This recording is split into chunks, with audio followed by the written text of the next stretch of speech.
Namaskar friends and welcome to this press briefing by the Health Ministry.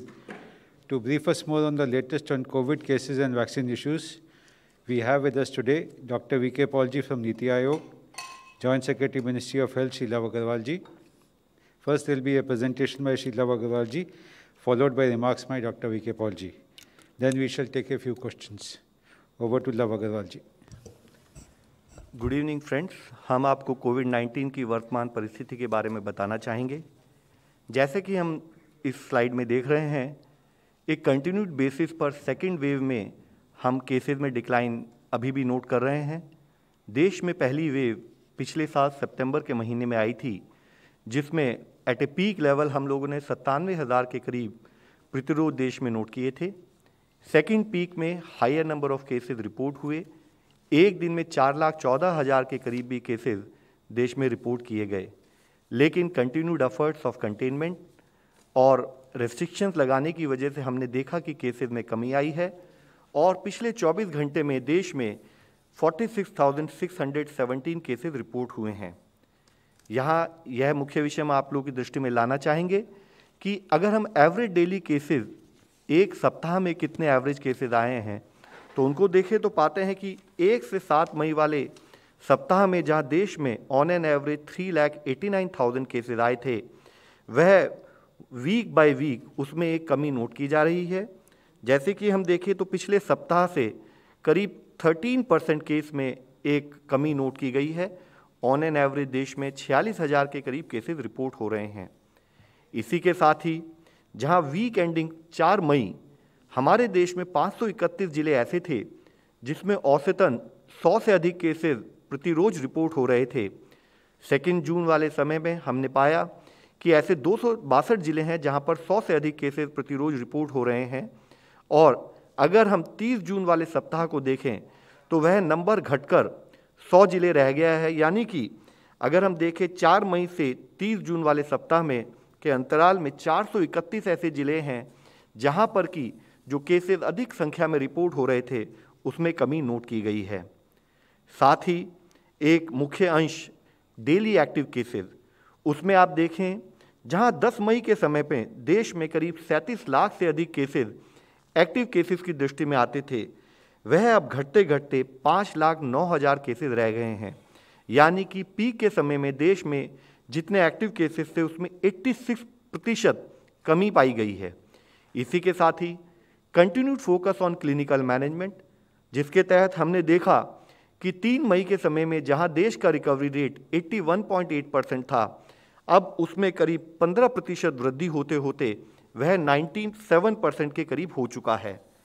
साथ ही जैसे कि हमने इस मंच पर इससे पहले भी बात की है, testing is a very important tool for early identification of cases. इसी के लिए जैसे जैसे केसेस में बढ़ोतरी नोट की गई, देश में टेस्टिंग के अनुपात को बढ़ाया गया और हमने देखा कि ऑन एन एवरेज पिछले हफ्ते भी हमारे देश में 18.29 लाख टेस्ट प्रतिरोज की औसतन किए गए। और एक स्थाई पर जहां हम देश में केस पॉजिटिविटी ओवरऑल करीब 3.1% ऑन एन एवरेज नोट कर रहे हैं, फ्रॉम ए पीक ऑफ 21.6%, हमारा टेस्टिंग पर अभी भी उतना ही ध्यान बना हुआ है। लेकिन इस विषय में जहां इतनी सारी पॉजिटिव न्यूज़ हमारे सामने है, इन टर्म्स ऑफ कि डेली केसेस का reduction, in terms of active cases में कमी, रिकवरी रेट में वृद्धि, फिर भी देश के कुछ ऐसे एरियाज़ हैं जहां पर अभी केस पॉजिटिविटी 10% से ज़्यादा है। अगर हम पिछले हफ्ते का डेटा देखें, जिसमें मुख्यतः 71 जिले देश में ऐसे हैं और जहां पर 10% से ज़्यादा है, जिसमें आंध्र प्रदेश के 9 जिले, अरुणाचल में 13 जिले, मणिपुर में 7, मेघालय में 8, राजस्थान में 10 जिले और अन्य स्टेट में 1, 2 या 3 ऐसे जिले हैं जहां पर भी अभी इन्फेक्शन का स्प्रेड अधिक दिखता है। हम आपसे मुख्यतः यह हाईलाइट करना चाहते हैं, जैसे कि केसेस में कमी नोट की जा रही है, हमें यह समझना जरूरी है कि अभी भी हम सेकेंड वेव से जूझ रहे हैं और इसलिए ज़रूरी है कि जिन एरियो में अधिक केसेस पाए जाएं वहां पर हमारा कंटेनमेंट पर उसी तरह से एफर्ट चलता रहे। वैक्सीन के बारे में हम आप लोगों को बताना चाहेंगे कि आज देश ने 34 करोड़ का आंकड़ा भी overall in terms of doses पूरा कर लिया है, जिसमें हेल्थ केयर वर्कर को अगर हम देखें तो 1.74 करोड़ डोजेज, फ्रंटलाइन वर्कर को 2.71 करोड़ डोजेज, पीपल जिनकी आयु 45 वर्ष से अधिक है उनमें 19.91 करोड़ डोजेज, और 18 से 44 वर्ष की संख्या में जो लोग हमारे देश में हैं उनको कवर करते हुए 9.65 करोड़ डोजेज अब तक दी जा चुकी हैं।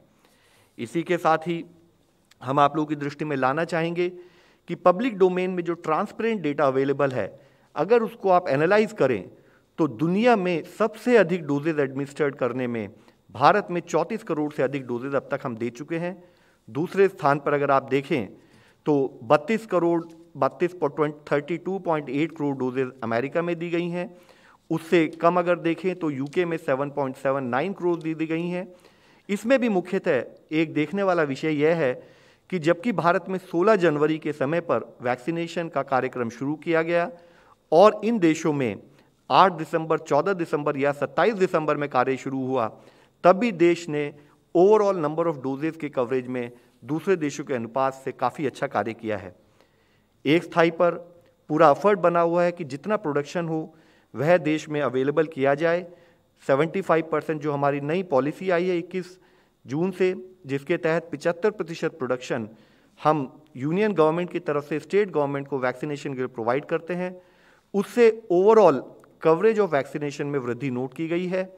जहां जनवरी मंथ में हमने वैक्सीनेशन जब शुरू किया था तो 2.35 लाख वैक्सीन पर डे उस औसतन से हम अगर फील्ड में कर पा रहे थे, वह बढ़ते बढ़ते 3.77 लाख पर डे, 16 लाख प्रति रोज के हिसाब से हमने मार्च में किया और अप्रैल में around 30 lakh on an average के डोजेज से हिसाब से किया गया। मई मंथ में इसमें एक छोटी सी कमी, थोड़ा ड्रॉप महसूस किया गया जब हमारी पॉलिसी में एक थोड़ा चेंज आया था जिसमें स्टेट को भी परचेजेस के लिए अलाउ किया गया था। उसके साथ ही फील्ड फीडबैक के हिसाब से उसके निर्णय लेते हुए 75% डोजेज अब गवर्नमेंट ऑफ इंडिया की तरफ से फ्री प्रोवाइड की जा रही हैं और 25% प्राइवेट सेक्टर परचेज कर सकता है, जिसके तहत हमने ओवरऑल देश में औसतन जो हम डेली वैक्सीनेशन कर रहे हैं उसमें अच्छी वृद्धि नोट की है। हम आप लोगों की दृष्टि में लाना चाहेंगे कि ओवरऑल वैक्सीनेशन कवरेज अगर हम प्रायोरिटी एज ग्रुप में एनालाइज करें तो पाते हैं कि जो हमारे आइडेंटिफाइड हेल्थ वर्कर्स थे उसमें फर्स्ट डोज में 87.4% कवरेज है और उन हेल्थ केयर वर्कर्स को सेकेंड डोज जब वो एलिजिबल होते हैं अगर उसमें देखें तो पाते हैं कि 79.6% कवरेज ऑफ सेकेंड डोज है। फ्रंटलाइन वर्कर्स में देखें तो 90.9% लोग जो हैं फर्स्ट डोज कवर कर चुके हैं जो एलिजिबल हैं, और उसके हिसाब से जो सेकेंड डोज एलिजिबल हैं उनमें भी 90.3% कवरेज है। 45 प्लस एज ग्रुप में 45.4% फर्स्ट डोज और उसमें से जो लोग एलिजिबल हुए उसका 59.4% कवरेज सेकेंड डोज के द्वारा किया जा चुका है। इसी के साथ ही 15.8% 18 टू 44 एज ग्रुप में अब तक हम फर्स्ट डोज दे चुके हैं। हम आप लोगों की दृष्टि में लाना चाहेंगे, इससे पहले भी हमने बात की है, वैक्सीनेशन का कार्यक्रम एक बहुत मेजर और एक जिसे कहते हैं कि जिसमें सुदृढ़ तरीके से करने वाला एक कार्यक्रम है। इससे पहले भी इस मंच पर चर्चा हुई है कि अगर वैक्सीनेशन देश में पुराने समय से तुलना करें तो काफ़ी लेट आने की बजाय हम 1 माह के अंदर ही देश में हमने अपने रिसर्च ऑर्गेनाइजेशंस के सपोर्ट से, अपने प्रोडक्शन कैपेसिटी के सपोर्ट से हमने देश में लॉन्च की। लॉन्च करने के बाद जब वैक्सीनेशन बनती हैं तो वह बनने के बाद शुरू में उसको हर बैच की टेस्टिंग के लिए उसे कसौली भेजा जाता है। वहाँ से टेस्टिंग होने के बाद देश के हर प्रांत में, चाहे वह अर्बन एरिया हो, चाहे रूरल एरिया हो, चाहे रिमोट ट्राइबल बेल्ट्स भी हों, वहाँ पर भी वैक्सीन की सप्लाई की जाती है थ्रू जनरल जो हमारे मेडिकल स्टोर्स होते हैं, डिपोज होते हैं, स्टेट वैक्सीन स्टोर्स होते हैं। वहाँ से वह जिले में भेजी जाती है, जिले से फिर हर वैक्सीनेशन सेंटर पर भेजी जाती है, कोल्ड चेन पॉइंट पर भेजी जाती है। हम आप लोगों की दृष्टि में लाना चाहेंगे कि इस पूरे प्रयास को करने में एक लॉजिस्टिक्स का बहुत इंपॉर्टेंट जो रोल है वो आप लोगों की दृष्टि में लाना चाहेंगे कि अगर हम एक वैक्सीनेशन कार्यक्रम चला रहे हैं तो यहाँ जो हम बताते हैं कि 40 लाख की फिगर ऑन एन एवरेज हम देश में कवर कर रहे हैं, तो उसके पीछे का प्रयत्न समझना भी उतना ही जरूरी है। जैसे कि हम आपको बताना चाहेंगे कि अगर हमारे देश में 2,19,000 कोविड वैक्सीनेशन सेंटर्स अगर आइडेंटिफाई हुए हैं तो उन सेंटर्स को आइडेंटिफाई करना, उन सेंटर्स को आइडेंटिफाई करने के बाद उन सेंटर्स में जितने भी 5 लोग टीम मेंबर हैं उनको ट्रेन करना वैक्सीनेशन कैसे किया जाए, तो उसके तहत करीब 10 लाख वैक्सीनेटर्स को 16 जनवरी के समय से ट्रेन कर उनका उपयोग किया जा रहा है। साथ ही जब वैक्सीनेशन सेंटर्स हम आइडेंटिफाई कर लेते हैं, उनको ओरिएंट कर लेते हैं, फिर डिस्ट्रिक्ट एडमिनिस्ट्रेशन के द्वारा या कोविड वैक्सीनेशन सेंटर का जो मैनेजर्स होते हैं प्राइवेट सेक्टर के, उनके द्वारा वैक्सीनेशन कोविन प्लेटफॉर्म पर उनको डिटेल करके पब्लिश किया जाता है। पब्लिश होने के बाद वहाँ यह इंश्योर किया जाता है कि बहुत ऑनलाइन तरीके से या वॉक इन रजिस्ट्रेशन के थ्रू हम जितने हमारे सिटीजन हैं उनको वैक्सीनेशन प्रोवाइड करा सकें। इसी के साथ ही अगर आप देखेंगे कि वैक्सीनेशन देते समय यह बहुत ज़रूरी है कि किसको वैक्सीनेशन दिया जा रहा है। इसी मंच पर हमने इससे पहले भी बात की थी कि अगर देश में कहीं पर भी छोटी सी भी कोई चूक होती है किसी स्थाई पर, क्योंकि हम एक IT as a platform use कर रहे हैं, तो एक ट्रांसपेरेंट तरीके से हम उसको जल्दी ही आइडेंटिफाई कर पा रहे हैं और किसी भी गलती को कंट्रोल करने में सक्षम हो पाते हैं। तो इसके लिए एक फ़ोटो आईडी का इस्तेमाल किया जाता है। साथ ही जो भी वैक्सीनेशन दिया जाता है उसको कोविन में रिकॉर्ड कर उसके बाद एक QR code based vaccination certificate हर सिटीज़न को प्रोवाइड किया जाता है, चाहे वह फर्स्ट डोज हो या सेकेंड डोज हो। इसी के साथ ही एक मेजर कार्यक्रम के तहत अगर हम अपना यूनिक हेल्थ आईडी बनाना चाहें जिससे कि हम पूरा हेल्थ रिकॉर्ड बना सकें, उसके लिए भी एक प्रोविज़न इसमें हमारे किया गया है। साथ ही एक मुख्य कार्यक्रम यह भी होता है कि जो बेनिफिशियरी है, जो हमारा सिटीज़न है जिसको वैक्सीनेशन दी जाए, जब उसको हम अलॉट करते हैं तो उसको एसएमएस के द्वारा इत्तला दी जाती है। साथ ही जब उसकी नेक्स्ट डोज ड्यू होती है उसके बारे में भी उसको बताया जाता है। यहाँ यह समझने की बात एक बहुत आवश्यक जो हम आप लोगों की दृष्टि में लाना चाहेंगे कि जब हम 40 से 50 lakh vaccine on average basis अगर हम देखें कि 21 तारीख से करते हुए आ रहे हैं, तो यह इक्विवेलेंट है नॉर्वे की पॉपुलेशन के बराबर। यानी कि इस देश में इस कंबाइंड एफर्ट, इस पूरी लॉजिस्टिक्स मैनेजमेंट के साथ जब यह कार्य किया जा रहा है तो प्रोडक्शन टू डिलीवरी हम उतना कर रहे हैं जितना कि कई देशों की जनसंख्या है और वह प्रतिरोध कर रहे हैं। इसी के साथ ही अगर हम 34 करोड़ लोगों को वैक्सीनेट कर चुके हैं सिंगल डोज से, तो आप ये देखिए कि यूनाइटेड स्टेट्स की पूरी पॉपुलेशन से अधिक हम लोग उतनी डोजेज इस देश में अब तक प्रोवाइड कर चुके हैं। यह समझना इसलिए ज़रूरी है क्योंकि जब हम फील्ड में कार्य करते हैं तो एक एक कार्य के पीछे जितने एफर्ट्स हैं, जितना कमिटमेंट हमारे फील्ड वर्कर्स का है, उसकी हमें एक नॉलेज होनी चाहिए, हमें उसका एक गाइडेंस, उनका सपोर्ट में हमें खड़े होना चाहिए। साथ ही ज़रूरी है कि जब वैक्सीनेशन हो तो एक वैक्सीनेशन सेंटर में कैसे वेटिंग एरिया होना चाहिए, कैसे एक्चुअल वैक्सीनेशन की जाए, कैसे पोस्ट वैक्सीनेशन, जैसे कि हमने इस मंच पर इससे पहले भी बात की है कि एडवर्स इवेंट अगर कोई रिएक्शन हो उसको कैसे मॉनिटर किया जाए। और इसके साथ ही जितने हमारे वैक्सीनेटर्स होते हैं उनको उसमें ट्रेन किया जाता है, उनको एडवर्स इवेंट से रिलेटेड किट दी जाती है और साथ में हर वैक्सीनेशन सेंटर का लिंकेज किया जाता है एक AEFI मैनेजमेंट सेंटर के लिए, जो कि एक और हमारी हेल्थ फैसिलिटी होती है, ताकि अगर किसी को कोई एडवर्स रिएक्शन हो आधे घंटे के भीतर या उसके बाद भी, तो उसका वहाँ पर फॉलोअप किया जा सके। इसके लिए कोविन प्लेटफॉर्म को एक IT प्लेटफॉर्म के रूप में इस्तेमाल किया गया है, जिसमें कि हमारे डिस्ट्रिक्ट एडमिनिस्ट्रेटर्स हों, इम्यूनाइजेशन ऑफिसर्स हों या वैक्सीनेटर्स हों, वो रिपोर्ट कर सकते हैं और साथ में जैसे ही वह रिपोर्ट होता है एक प्रोटोकॉल, एक पद्धति के तहत उसकी पूरी monitoring district level adverse event committee के द्वारा की जाती है, जिसको बाद में स्टेट लेवल और नेशनल लेवल पर भी कॉजेलिटी असेसमेंट करके कि क्या कारण है कि यह पर्टिकुलर रिएक्शन हुई है, क्या ये वैक्सीन से संबंधित है या कोई और चीज़ हमें ध्यान रखनी है, उसको प्रोसेस को पूरा फॉलो किया जाता है। एक स्थाई पर जब यह कार्य किया जा रहा है, दूसरे स्थाई पर आप सबको अवगत है, चाहे वह वैक्सीन ईगरनेस हो, चाहे वह वैक्सीन हेजिटेंसी हो, उस पर भी काम करते हुए देश के हर नागरिक को वैक्सीनेशन के बारे में बताना, उनका सपोर्ट लेना, उनकी गाइडेंस से इस प्रोग्राम को अच्छे तरीके से चलाने के लिए, सुचारू रूप से चलाने के लिए भी कार्यक्रम किया जाता है। इस विषय में मैं आप लोगों की दृष्टि में अरुणाचल प्रदेश के फ्रंटलाइन कार्यकर्ताओं और टीकाकरणकर्ताओं का उल्लेख करना चाहूँगा, जो हर तरह की प्रतिकूल परिस्थितियों के होते हुए भी वैक्सीन अभियान को सफल बनाने के लिए कड़ी मेहनत कर रहे हैं। ऐसे एक नहीं असंख्य उदाहरण हमारे पूरे भारत देश में आप सबको देखने के लिए मिलेंगे। जैसे कि आप देखेंगे इस वीडियो क्लिप में, जो मैं आपको दिखाना चाहूँगा कि कैसे तिरप जिले के फ्रंटलाइन कार्यकर्ताओं ने 6 घंटे की कठिन चढ़ाई के बाद म्यांमार सीमा पर स्थित थुंगजंग और नोगना गांव में सफल टीकाकरण किया। सभी स्वास्थ्य कर्मियों द्वारा दिखाई गई इस प्रतिबद्धता और साहस के कारण ही जितने भी चैलेंजेस, जितनी भी चुनौतियां हमारे सामने हैं, हम उसको दूर करने में सफल हो पा रहे हैं। कल डॉक्टर्स डे था और मैं सभी फ्रंटलाइन वर्कर्स को, प्रैक्टिशनर्स को, एलाइड हेल्थ स्टाफ को, डॉक्टर्स को धन्यवाद देना चाहता हूं जो इस लड़ाई में देश के साथ खड़े हुए हैं। जिला प्रशासन कोविड-19 महामारी से लड़ाई में एक चोटी का जोर लगा रहा है। कोविड टीकाकरण का सुरक्षा चक्र टूट न जाए, इसके लिए जिला प्रशासन हर स्तर पर प्रयास कर रहा है। यही वजह कि पिछले दिनों ऊंचाई पर म्यांमार सीमा पर स्थित थुंगजंग और नोगना गांव पहुंचकर तिरप जिले के स्वास्थ्य कर्मियों ने लोगों का कोविड टीकाकरण किया।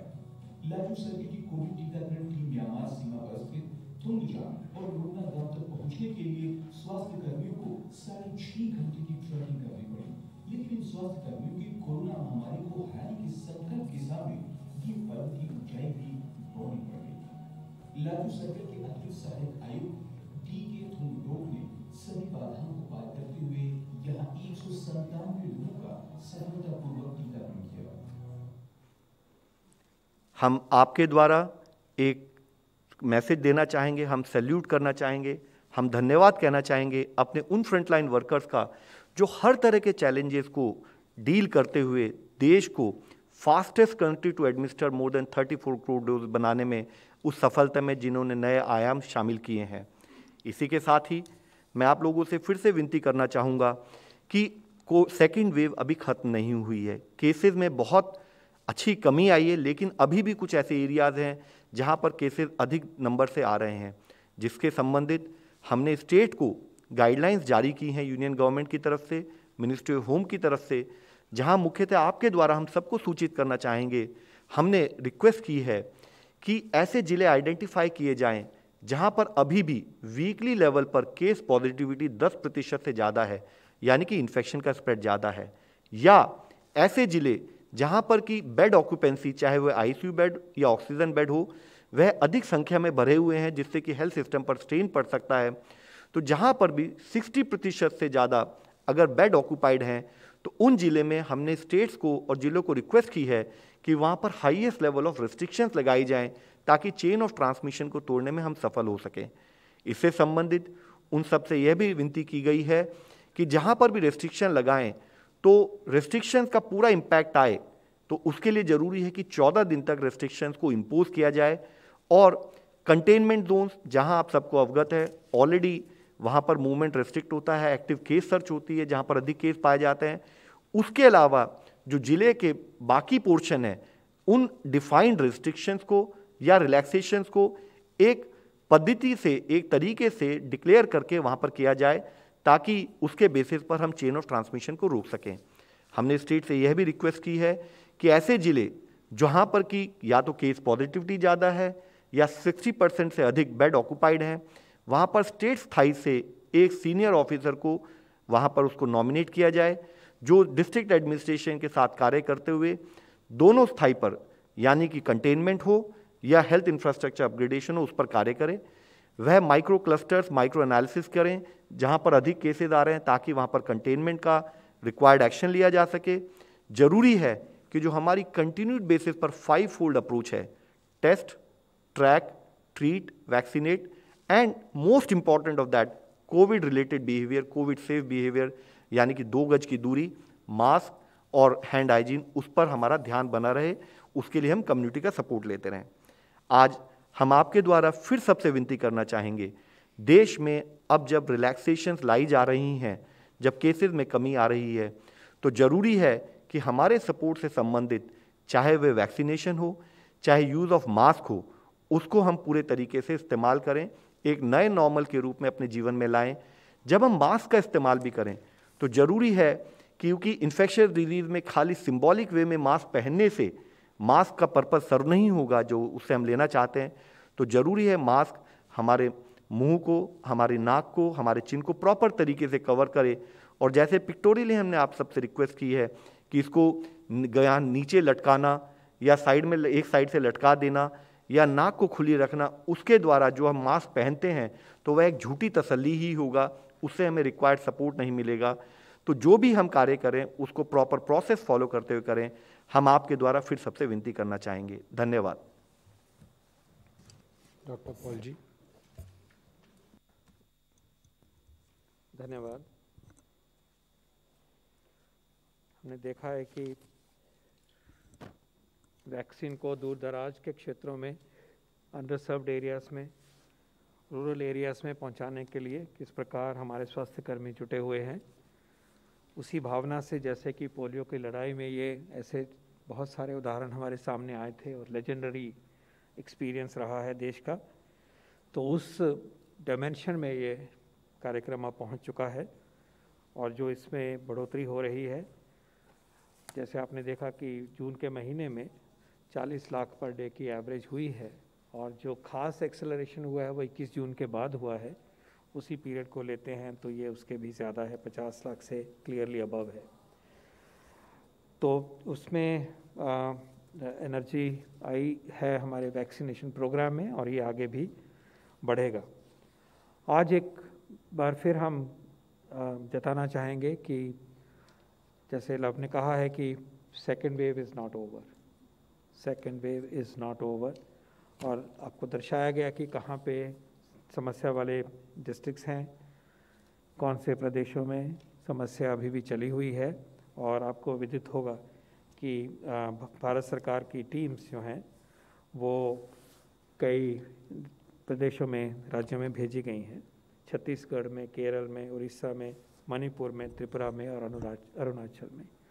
ये दर्शाता है कि जो पेंडेमिक की ये लार्ज पॉकेट्स हैं, आउटब्रेक की पॉकेट्स हैं, वहाँ पे अब हमें उसको, इस महामारी को वहीं ही काबू करना है, उसको वहीं से लोकलाइज करके, वहीं श्रिंक करा के बचाना है, चेन्स ऑफ ट्रांसमिशंस को रोकना है और उससे होने वाले नुकसान जैसे कि क्लिनिकल केसेस होंगे, बीमार होंगे, उसको हमें रोकना है। और वो करते करते हमें इंश्योर करना है कि हम किसी भी ऐसी जगह में इस तरह की सिमरिंग पैंडेमिक ना रहे, क्योंकि we are not safe till the entire nation is safe. ये हमने पहले भी देखा है। ये संक्रमण किसी भी पॉकेट से, किसी भी रीजन से, किसी भी राज्य से, ज़िले से दूसरे को जाएगा, तीसरे से तीसरे को जाएगा, आवागमन होता है। So we are not safe till the entire nation is safe. और उसी को देखते हुए एफर्ट्स में तेज़ी लाने की और मदद करने की दृष्टि से इन प्रदेशों में भारत सरकार की टीम्स गई हैं। मैं ये भी दूसरा पॉइंट याद दिलाना चाहूँगा कि लोअरिंग द गार्ड नहीं हो सकता।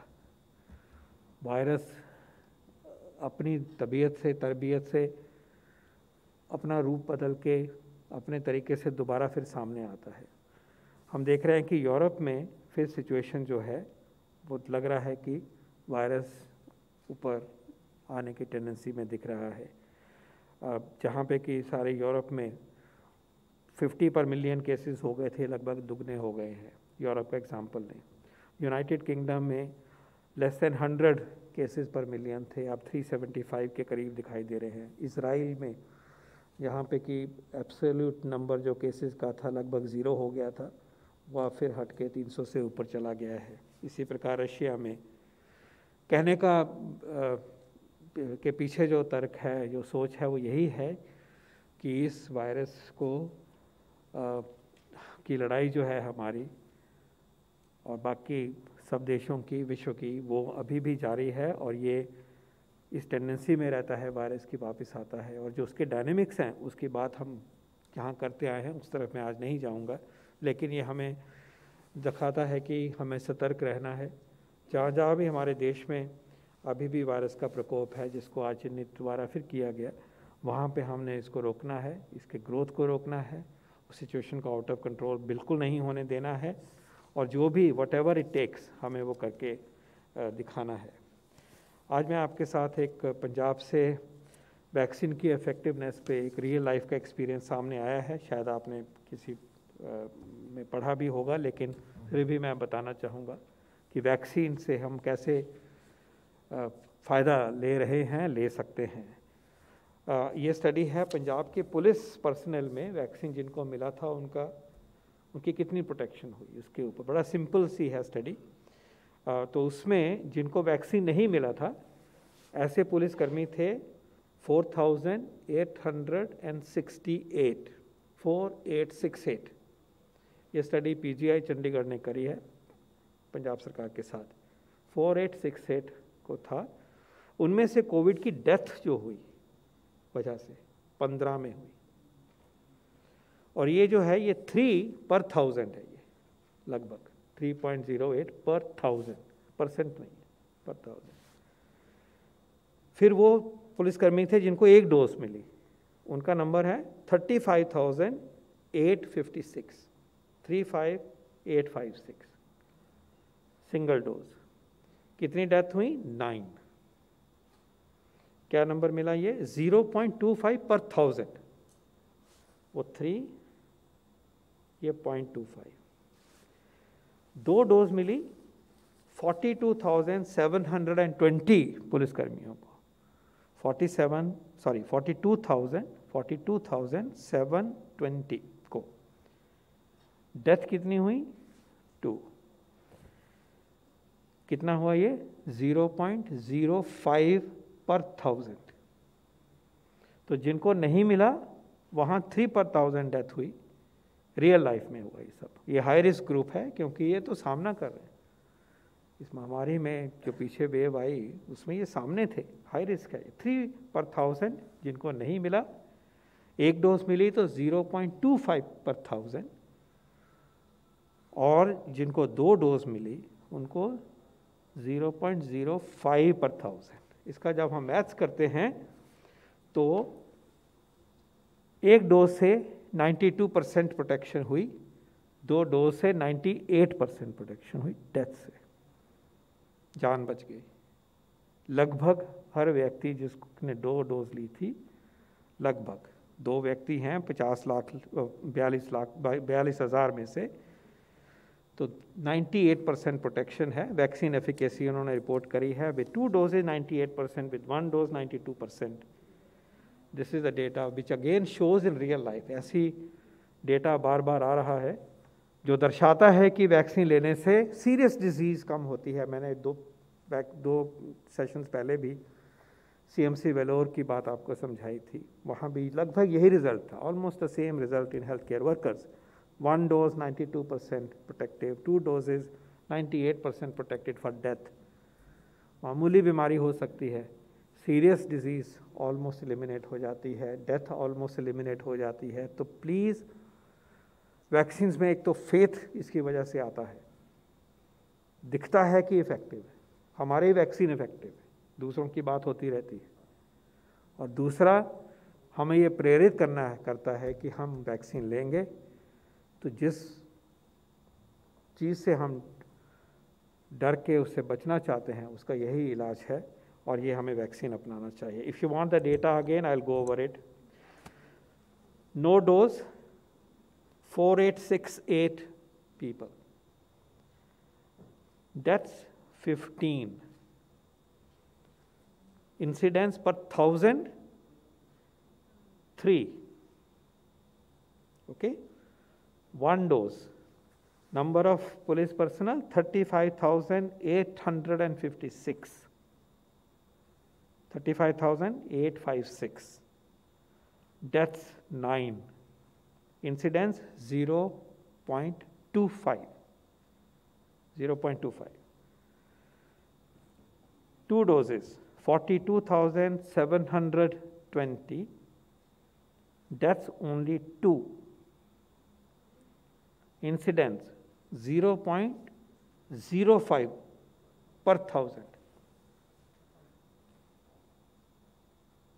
तो इसको जब मैथ्स करते हैं कि बचाव कितना हुआ, मैथमेटिक्स है बड़ा simple. Percent vaccine effectiveness with 1 dose 92, that is percent effectiveness 92%, and 2 doses का 98%। तो मुझे 98% for 2 doses protection, single dose 92%। Infection का डेटा नहीं है इसमें, उन्होंने नहीं देखा, ये आसान डेटा है, जल्दी कलेक्ट होता है, ये ऑफिशियल मैंने उनसे चेक किया है और उन्होंने सरकार के सामने भी इसको प्रस्तुत किया है। तो it shows the faith that we must impose in our vaccines, highly effective 2 great vaccines that we have. इसलिए चौकसी की बात रैप अप करता हूँ, चौकसी की बात रहनी चाहिए। रिस्ट्रिक्शंस खुल रही हैं, ये हमने बार बार कहा है। हम लाइफ चलाना चाहते हैं, मिक्स एंड मिंगल करना चाहते हैं, लाइवलीहुड चलाना चाहते हैं, दफ्तर जाना चाहते हैं, काम करना चाहते हैं, बहुत ज़रूरी है, बहुत बड़ा प्राइस पे करना पड़ता है इसका, और जो भी कम संपन्न है उनको और भी ज़्यादा प्राइस पे करना पड़ता है। लेकिन साथ साथ डिसिप्लिन रहे, कड़ाई भी रहे, दवाई भी रहे, दृढ़ता भी रहे, निश्चय भी रहे, यही हमारे लिए वे फॉरवर्ड है। और जैसा आज हम देख रहे हैं कि जिन एरियाज़ में, जिन पॉकेट्स में, जिन ज़िलों में, जिन राज्यों में अभी भी इस वायरस का प्रभाव है, उसकी तरफ भारत सरकार की पूरी नज़र है। सिस्टम भी मोबिलाइज़ किया जा रहा है। सेंट्रल टीम भेजना तो एक एस्पेक्ट है, उसके अलावा जो एक्शन है, multifarious, multipronged action, advice, guidance, surveillance, वो सब काम भी हो रहा है। तो इसी बात को रखते हुए और साथ में ये याद दिलाते हुए कि कुछ देशों में जिसमें की सिचुएशन ठीक लग रही थी, यूरोपियन कॉन्टिनेंट में और यूके में, वहाँ भी सिचुएशन पर्टर्ब हो रही है। ये दिखाता है कि हमें सतर्क रहना है। We will not and we should not lower the guard, we must buy time to vaccinate a significant proportion of our people, which means a few more months, and that is our goal. No third wave. Third wave आना नहीं आना हमारे हाथ में है। हमारे तैयारी रहेगी थर्ड वेव की, बहुत ज़्यादा तैयारी रहेगी। रूरल एरियाज़ में बच्चों के लिए facilities, beds, ICUs, ventilators, oxygen, दवाइयाँ, कंटेनमेंट की स्ट्रैटेजी, वो सब तैयारी रहेगी, टेस्टिंग।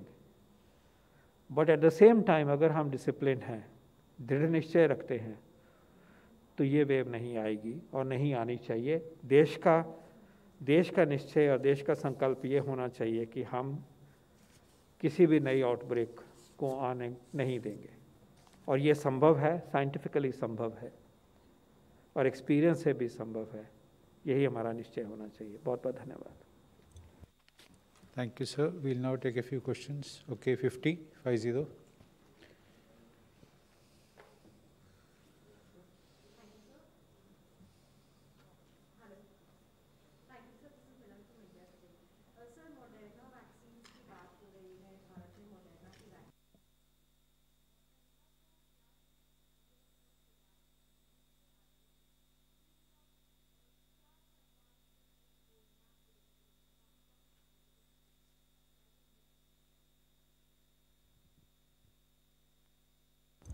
पिछली प्रेस कॉन्फ्रेंस में हमने ये आपके सामने लाए थे ये फैसला कि इमरजेंसी यूज़ ऑथराइजेशन और उसके बाद इंपोर्ट लाइसेंस मॉडर्ना को मिला है। इसके ऊपर जिस तरह से ये वैक्सीन देश में आएगा, ये सब कार्रवाई और ये सब डिस्कशंस अभी चले हुए हैं। थोड़ा सा इंतज़ार करिए, आपके सामने जिस स्वरूप में ये वैक्सीन उपलब्ध होगा वो आपके सामने आएगा। Give us some more time please. 19। Sir, इसी मंथ से आपने कहा था कि अगस्त से दिसंबर के बीच में 216 करोड़ वैक्सीन डोजेस उपलब्ध होंगी। सुप्रीम कोर्ट में आप कहते हैं कि 135 करोड़ डोजेस होंगी। 12 करोड़ डोजेस जून में आनी थी, उतनी आई नहीं, तो ये क्या कन्फ्यूजन है सर? आंकड़े क्या है सर? आंकड़े बताइएगा सर। जिस तरह से वक्तव्य दिए गए हैं उसको पूरे रूप से आप समझ के उस कॉन्टेक्स्ट को समझिए। जब यहाँ से ये कहा गया कि हम 200 करोड़ तक की उपलब्धता को देख रहे हैं, तो बड़ी क्लियर कहा गया कि ये एस्टीमेट हमारे मैन्युफैक्चरर्स और कंपनीज़ ने हमें अपनी जिम्मेवारी से, अपने एस्पिरेशनल तरीके से, और मैंने वर्ड यूज़ किया था ऑप्टिमिस्टिक एस्टीमेट्स, हमें से साझे किया है। और हमने उचित समझा कि ये देश के साथ साझा किया जाए, क्योंकि उस टाइम पे ये लगता था कि पता नहीं है कि नहीं है। तो ये सारा प्राइवेट सेक्टर, जो कि हमारा इतना प्रभावी सेक्टर है, इतनी अचीवमेंट्स हैं, कंट्रीब्यूशन टू जीडीपी है, उसी कॉन्ग्लोमरेट ऑफ वैक्सीन मैन्युफैक्चरर जिनकी रेपुटेशन है, उन्होंने अपनी जो रोड मैप बनाए हैं उसको हमने कोलेट करके आपके सामने ऑनेस्टली प्रस्तुत किया।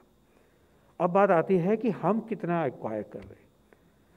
तो जो बाकी जिस प्रकार से रिपोर्टिंग की गई और इस मंच से भी वही नंबर हमने आपके सामने रखे कि भारत सरकार ऑर्डर्स कितने प्लेस कर रही है और किस तरफ वो नंबर जो हैं वो उस तरफ बढ़ रहे हैं कि कोशिश करी जाए कि भारत की सारे व्यक्तियों को दोनों तो डोज लगें, तो लगभग क्या नंबर आता है। तो इसी मंच से राजेश जी ने भी कहा, लव ने भी कहा कि हमने इतने ऑर्डर किए गए हैं, हमारे विजिबिलिटी है, हमारे 2 मेन मैन्युफैक्चरर्स की जो विजिबिलिटी है वो 90 करोड़ की बिल्कुल दिखाई दे रही है हमें इस स्टेज पे।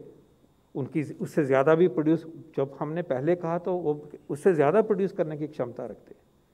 90 की विजिबिलिटी है, 90 को लेकर प्लानिंग हो रही है और आज है वो विजिबिलिटी, आगे बढ़ेगा। उसके बाद हमने कहा कि बायोई के 30 करोड़ डोजेस हैं, हमें इतनी फेथ है उसमें कि हमने एडवांस ऑर्डर दिया। फिर इसी प्रकार से आगे बात हुई, जाइडस की बात हुई, तो आप देख रहे हैं कि जाइडस चला हुआ है ट्रैक पे, कुछ पॉजिटिव अचीवमेंट्स भी हो जाती हैं। उन्होंने जो अपना रोड मैप देखा, आप जान रहे हैं कि उन्होंने अपनी एप्लीकेशन डाली है, तो क्यों नहीं ये भारत सोचेगा कि भाई यहाँ से भी हमें 1 करोड़ पर मंथ आएगी। और हम आपसे उसी ऑनेस्टली आपसे साझा कर रहे हैं। आज ही उन्होंने भी स्टेटमेंट दी कि दिसंबर और अगस्त और दिसंबर में 50 मिलियन डोसेस बनाएंगे। एक सेकेंड, मैं पूरा कर रहा हूँ। तो जब हम आपके साथ आते हैं, एक डायनेमिक सिचुएशन को कॉन्टेक्स्ट में ला के आपके सामने प्रस्तुत करते हैं। पहला नंबर एस्पिरेशनल है। जब हम आपके साथ प्लानिंग करते हैं तो उनमें से जो वैक्सीन डेवलप होके टुवर्ड द लेटर पार्ट आएंगे, नवंबर में आएंगे या अक्टूबर में, उनको तो काउंट भी नहीं किया हुआ है। तो वो एस्टिमेट अपनी जगह पे है। जो प्लानिंग करी जा रही है 180 करोड़ को लाने के लिए 50 के करीब हो चुके होंगे, 135 की बात करी गई है। मैं आज नंबर वो मेरे सामने नहीं है, लेकिन यहाँ से आपके सामने दिखाया गया, वो अपनी जगह पे हैं।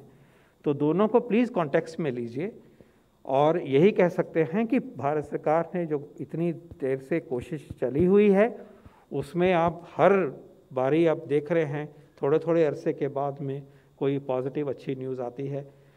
जैसे कि अब जाइडस की न्यूज़ है, पिछली बारी मॉडर्ना की न्यूज़ आई थी, इसी प्रकार से वो स्पुतनिक लाइट का उन्होंने फॉलो अपनी सबमिशन करी हैं। तो ये डेवलपमेंट्स डायनेमिक तरीके से हो रही हैं। बायोई ने आगे बढ़ा है, तो हमें उम्मीद है कि आगे से आगे चलते चलते सीन और लिबरल होगा। लेकिन अगर हम मेन सप्लायर्स पे भी डिपेंड करें अपने आप को, तो भी हमें सिचुएशन जो लगती है कि सेटिस्फैक्ट्री है। ओके, 100 सिचुएशन डायनेमिक है। कहीं पे जैसे एक पर्टिकुलर कंपनी ने काम बढ़ाया था, कोई सेटबैक हुआ, फिर वापस आए, रेजिलियंस है, दिखाते हैं। तो ये जर्नी हम इकट्ठे होकर सब ले रहे हैं, ये हम सबकी जर्नी है। सर, मैं विजयलक्ष्मी हूँ इंडिया टीवी से। सर, आपने वैक्सीनेशन को लेकर के तमाम डेटा हमें दिखाया कि कैसे दुनिया के बाकी मुल्कों से हमारा वैक्सीनेशन अच्छा है, लेकिन देश की बात करें तो तमाम राज्य हैं, महाराष्ट्र है, दिल्ली है, जो लगातार कह रहे हैं कि वैक्सीनेशन, उनके पास वैक्सीन की कमी है। वैक्सीनेशन सेंटर्स पर हम देख रहे हैं कि काफ़ी ओहापोह की स्थिति कई बार नज़र में आती है। तो क्या आप हमें डेटा बता पाएंगे कि कौन से राज्य को जो है कितना वैक्सीन सप्लाई किया गया है, और अगर सप्लाई आपकी तरफ से जैसे आप दावे करें कि कोई कमी नहीं है, तो फिर राज्यों की तरफ से बार बार इस तरह की शिकायतें क्यों आती हैं? कोई ma'am, data let me respond. हम कोई दावे नहीं कर रहे हैं। हाँ ma'am, sir can I respond please? या तो देखिए, यहाँ पर इस मंच पर आकर हम आपसे कुछ इन्फॉर्मेशन साझा कर रहे हैं। वह इन्फॉर्मेशन इसलिए साझा कर रहे हैं क्योंकि देश को पता होना चाहिए कि देश में किस टाइप के एफर्ट्स किए जा रहे हैं, ताकि हम देश को बचाने में सक्षम, और जो भी कार्य हम कर रहे हैं वह कार्य स्टेट के साथ मिलकर, डिस्ट्रिक्ट एडमिनिस्ट्रेशन और स्टेट के साथ मिलकर करने वाली, साझा करने वाली लड़ाई है। जहाँ तक आपने यह इशू बताया है कि किसी स्टेट से अगर कोई स्टेटमेंट आता है तो आप उसको दूसरे ढंग से भी एग्जामिन कीजिए। हर स्थाई पर एक आतुरता, एक उत्सुकता है कि हम और वैक्सीन लें ताकि हम अधिक से अधिक लोगों को वैक्सीनेशन कर सकें, which is actually very positive way of looking at things. लेकिन जो आपको और हमें समझने की ज़रूरत है, वह ज़रूरत यह है कि देश में किस टाइप के एफर्ट किए गए। अगर आप देखें, आज जो मैं आपको दर्शाना भी चाह रहा था, जो मैं आप लोगों की नॉलेज में मतलब अपनी तरफ से सबमिट करना चाह रहा था, वह पॉइंट ये था कि इस पूरे कार्यक्रम को कैसे बढ़ाया गया। जहां एक स्थाई पर अगर किसी वैक्सीन मैन्युफैक्चरर की प्रोडक्शन कैपेबिलिटी 2 करोड़ डोजेज करीब पर माह होती थी, या 50 लाख डोजेस पर माह होती थी, कैसे कंटिन्यूड बेसिस पर उनको हैंड होल्ड किया गया, उनके साथ रेगुलर इंटरेक्शन किए गए, और आज हम उस सिचुएशन में आ रहे हैं, चाहे आप सुप्रीम कोर्ट एफिडेविट से संबंधित बात करें, चाहे इस मंच पर हमारे द्वारा बताई गई कि हमने जब वैक्सीन मैन्युफैक्चरर के साथ डिस्कशन किया तो हम कितना प्रोडक्शन उनसे एक्सपेक्ट कर सकते हैं, उस बारे में बात करें, तो हमने हर स्थाई पर यह इंफॉर्मेशन आपसे कलेक्टिवली इसलिए साझा की ताकि पता लगे कि इन एफर्ट्स का जो रिजल्ट हम लोगों के सामने आ रहा है। इसमें आपको सबसे पहले समझने की जरूरत यह है कि कई बार अगर हम अपने मीडिया फ्रेंड्स के बारे में डिस्कशन भी करते हैं तो आप देखते हैं कि आज इतनी वैक्सीन डोजेस दी गई, कल कम हो गई, फिर उसके बाद फिर यह है कि गवर्नमेंट ने कहा कि और ज़्यादा बढ़ गई, क्या हुआ, एक सेंटर क्यों बंद हो गया। तो उसको दो परिप्रेक्ष्य में समझने की जरूरत है। हम एक मैराथन लड़ रहे हैं, हम 100 मीटर की रेस नहीं कर रहे हैं। तो ये जरूरी है कि हम सब समझे कि हम अगर डे टू डे की बेसिस पर आप एनालिसिस करेंगे तो शायद आप उस परिप्रेक्ष्य को उस संसर्ग में उस स्थाई पर पुटअप नहीं कर पाएंगे जिससे बिगर पिक्चर हम समझ पाएं।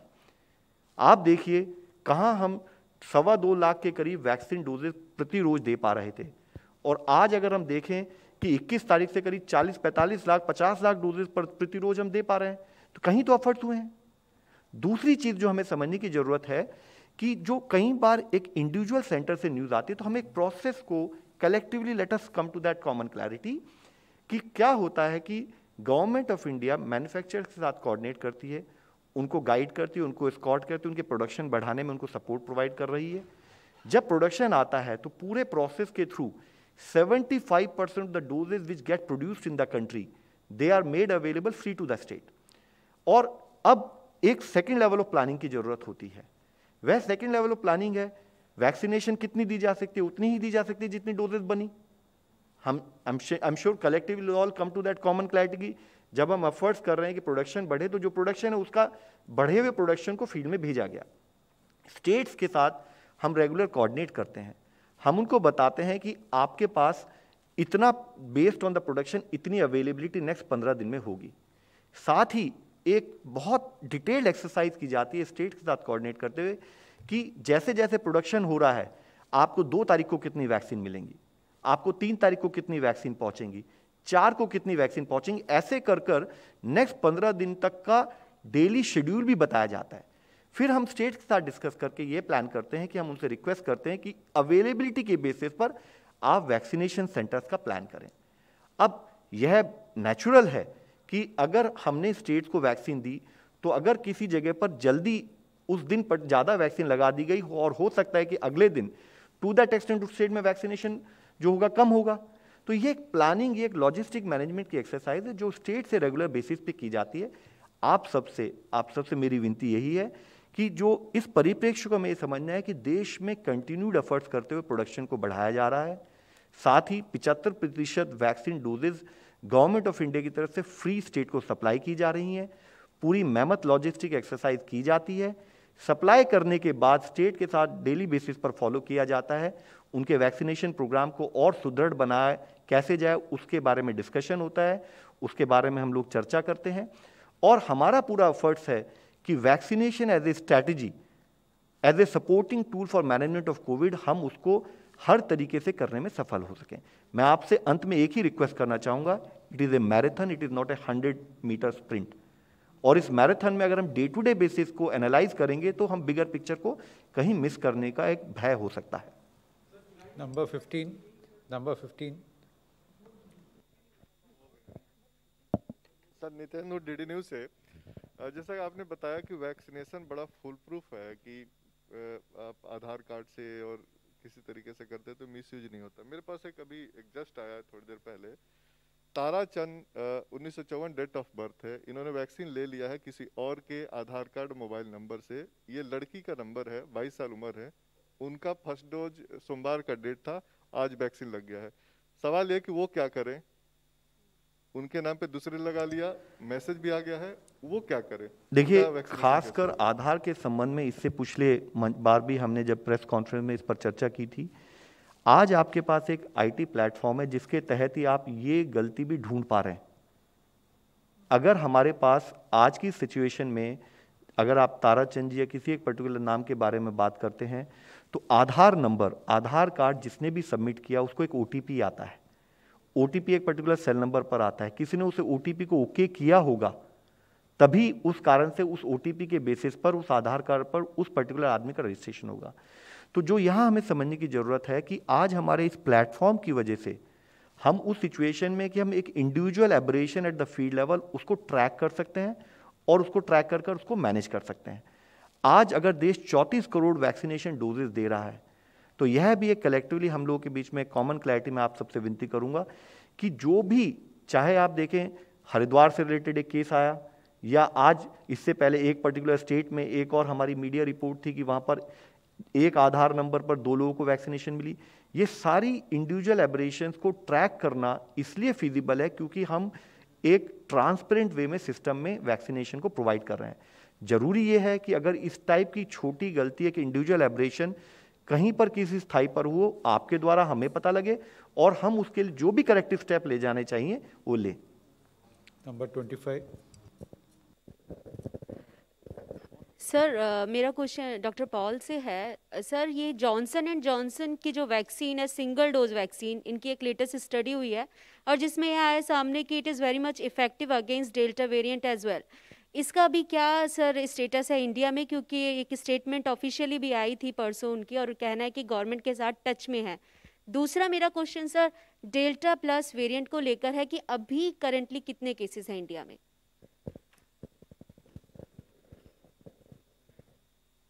जो जॉनसन एंड जॉनसन से भी हम टच में हैं और कागज़ों का आदान प्रदान होता है, आइडियाज़, उनकी एक्सपेक्टेशन, कॉन्ट्रैक्चुअल अरेंजमेंट में जो स्पेसिफिक टर्म्स हैं उसके बारे में बातचीत चली है, उनके फीडबैक भी आए हैं, आगे बढ़ रही है। जैसे कि आपको विदित है कि जॉनसन एंड जॉनसन की प्रोडक्शन बाहर के देश में भी हो रही है और एज़ पर प्लान बायोई की फैक्ट्री में हैदराबाद में भी ये वैक्सीन बनेगा। हमें उम्मीद है कि जो ये इम्पोर्टेंट और अच्छा वैक्सीन है, सिंगल डोज है वैक्सीन, ये भी भारत में उपलब्ध हो जाएगा। और बाय द वे जो नंबर्स हम दिखा रहे थे उसमें ये अभी क्योंकि नहीं था, सिर्फ मेंशन करते हैं कि ये भी अवेलेबल है। उपलब्धता की बात करी थी पहली बारी, तो टोटलिटी में लेना चाहिए। तो उम्मीद है कि किसी हद तक ये वैक्सीन भी after these arrangements are done, after the pathways are cleared, will be available to an extent in our country. Yes. Delta A+ के बारे में आपने पूछा, तो डेल्टा AY1 हम उसे बोलते हैं टेक्निकली। तो उसमें इससे पहले इस मंच पे बताया गया था, तो उस समय 51 केसेस थे देश में, लेकिन क्योंकि पिछले एक दिन में अगर कोई और डेवलपमेंट हुआ है, वह डेटा मेरे पास इस समय उपलब्ध नहीं है। अगर इसमें कोई भी वृद्धि होगी, अगर होगी तो हम आप लोगों की दृष्टि में लाएंगे। परसों का डेटा में 56 थे 12 स्टेट में। Okay, 58। Sir, after recording over 90 lakh vaccination on June 21st, the vaccination rate has come down. And if you could see in July, again, you have given 12 crore doses, which comes to somewhere around 40 lakh per day, which is more or less equal to the June rate. So what steps are being taken to augment this particular vaccine supply? Second thing, are we still confident that we will be meeting the target of vaccinating the entire adult population by the end of 2021?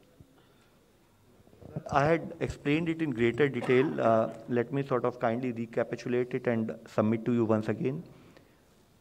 We are doing a marathon. We are not actually doing a 100-meter sprint. When I am submitting this point to you with utmost humility, what I am trying to submit to you is that if you see the data I have presented today, from 2.35 lakh vaccine doses per day, if we see we have come to around 40 lakh vaccine doses per day in the month of June. And we are doing around 50 lakh vaccine doses per day from around 21st onward.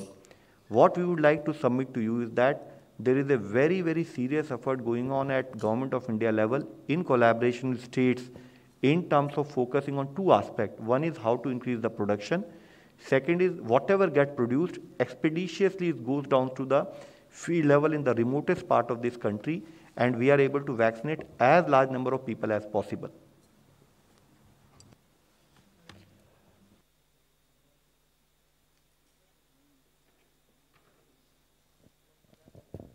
नमस्कार, मैं संदीप बोल रहा हूँ वर्तमान newspaper से। ये जो अभी पूरा देश में जो कोरोना इन्फेक्शन का ग्राफ नीचे है, फिर भी 84 डिस्ट्रिक्ट्स है जहां 10% पॉजिटिविटी रेट है, और आज फिर सेंटर को टीम भेजना पड़ा केरल, उड़ीसा। तो ये अचानक क्यों हो रहा है? जगह जगह अचानक क्यों बढ़ रहा है और जगह जगह क्यों 10% से भी ज़्यादा है? इसका पीछे कारण क्या है? पहले तो ये याद रहे कि पेंडेमिक शुरुआत से ही और सेकेंड वेव में भी ये वेस्ट से ईस्ट की तरफ गई। तो अगर हम देखें कि नॉर्थ ईस्ट में लोकलाइज हुआ है तो ये एक टाइम सीक्वेंस भी है कि वहाँ पे बाकियों से क्लियर हो गई, वहाँ चले गई और वहाँ से अभी उसका प्रभाव पूरा गया नहीं है। That is one way of putting it. Second तो यही हमें याद रखना पड़ेगा कि जो फैक्टर्स आउटब्रेक को सस्टेन करते हैं वो फैक्टर्स ऑपरेट हो रहे हैं और उनको कंट्रोल करने के लिए आगे बढ़ना होगा। जैसे कि केरल की बात करें या महाराष्ट्र की बात करें, वैसे तो महाराष्ट्र थोड़ा स्टेबल है अब, तो ये वहाँ की जो इंटेंसिटी ऑफ पेंडेमिक है वो काफ़ी देर से चला हुआ है, वो पूरे अभी पूरी तरह से हटे ही नहीं। और केरल में ठीक हुआ थोड़ा सा, फिर वापस आए हैं, तो इरेडिकेट नहीं हो पाया, एक्सटिंग्विश नहीं हो पाया, तो मल्टीफेरियस है सारा कुछ ये। लेकिन जो नॉर्थ ईस्ट में गया वो थोड़ा लेट गया और अभी भी संक्रमण है और उसको काबू में लाना चाहिए। ये अनप्रेडिक्टेबल भी बात मानी जा सकती है। हर एक चीज़ को, इसको हम वायरस की एपिडेमियोलॉजी और साइंस को अनप्रेडिक्टेबल मानते हैं कि क्योंकि वायरस के बिहेवियर के अलावा peoples behaviour is can not be put in an equation. कहाँ पे क्या बिहेवियर हो रहा है, गाँव में, शहर में, परिवारों में, कम्युनिटी में, किसी स्पेसिफिक लोकेलिटी में, एरियाज़ में, तो मल्टीफेरियस है। इसका और कोई वजह शायद आप इंट कर रहे हैं कि कोई वायरस आ गया, ऐसा बिल्कुल नहीं है हमारे पास, कोई भी प्रमाण नहीं है, कोई भी इशू नहीं है। I think it is a matter of time. These states will also be able to control. They have already controlled it several parts, but we must continue to make effort. That is the message here. These things will happen. We have to contain them. We have to curb them. Strategies to curb remain the same, and this fight will go on.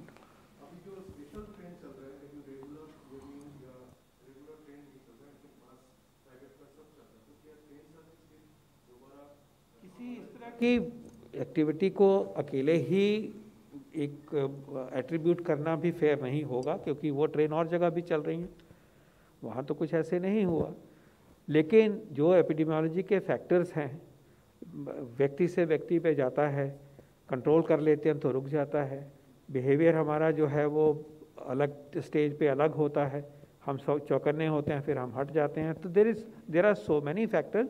किसी एक particular factor को हम attribute करें, ये हमारे ध्यान में ऐसी बात नहीं, और ना ही जनरलाइज करना चाहिए कि एक ट्रेन चले, बाकी जगह जब हो रहा है वहाँ तो उसका असर नहीं हुआ। तो इसको टोटलिटी में लेके, इससे जो लड़ाई करने के हमारे टूल्स हैं उनसे लड़ाई करने के लिए, और काबू में आएगा, ये क्यों नहीं आएगा। इन्हीं प्रदेशों ने काबू में करके दिखाया है।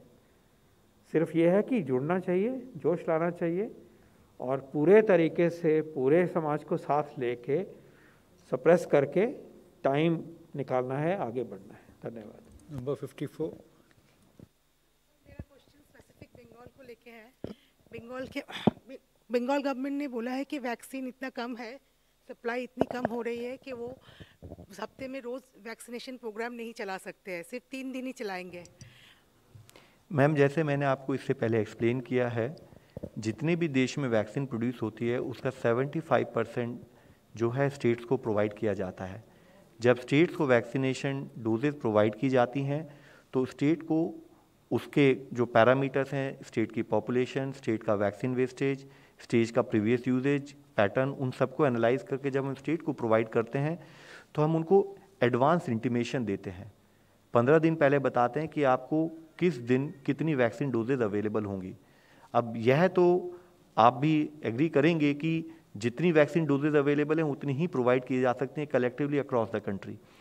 उसके बाद जो नेक्स्ट स्टेप होता है, जैसे मैंने इससे पहले आपसे विनती की है, नेक्स्ट स्टेप होता है कि उसके बेसिस पर फील्ड लेवल लॉजिस्टिक्स प्लान किए जाएं। फील्ड लेवल लॉजिस्टिक्स प्लान में कि जो हमारी वैक्सीन अवेलेबल है, कितने सेंटर हम चलाएं, ताकि हमारे सेंटर सुचारू रूप से चलते रहें। अगर हमारे पास पर्टिकुलर सेंटर में वैक्सीन 2 दिन की अवेलेबल होती है तो हम 2 दिन बताएं और कम्युनिटी को पहले से ही इंटीमेट करें ताकि कम्युनिटी लेवल पर कोई डाउट क्रिएट ना हो। हमारे एफर्ट्स जो हैं, कलेक्टिव एफर्ट्स वही हैं कि कैसे वैक्सीन की गति को बढ़ाया जाए, कैसे वैक्सीन के प्रोडक्शन को बढ़ाते हुए अधिक से अधिक वैक्सीनेशन देश में प्रोवाइड की जाए। और इसी के तहत आप देखेंगे, जैसे मैंने इससे पहले भी आपसे विनती की है कि ऑन एन एवरेज जो जितने वैक्सीन प्रोडक्शन जो हमारे मैन्युफैक्चर, उनकी मल्टीप्लिकेशन ऑफ कैपेसिटीज हो चुकी है, उनकी प्रोडक्शन कैपेसिटी बढ़ी है और आज on an average 40-50 lakh vaccine doses हम प्रति रोज कर पा रहे हैं। इसमें हम स्टेट के साथ रेगुलर बेसिस पर इंटरेक्ट करते हैं, उनको एडवाइस देते हैं, उनको गाइड करते हैं, and I am sure with time we will also be able to do much better than what we are doing today. Thank you, friends. We'll close the press conference now.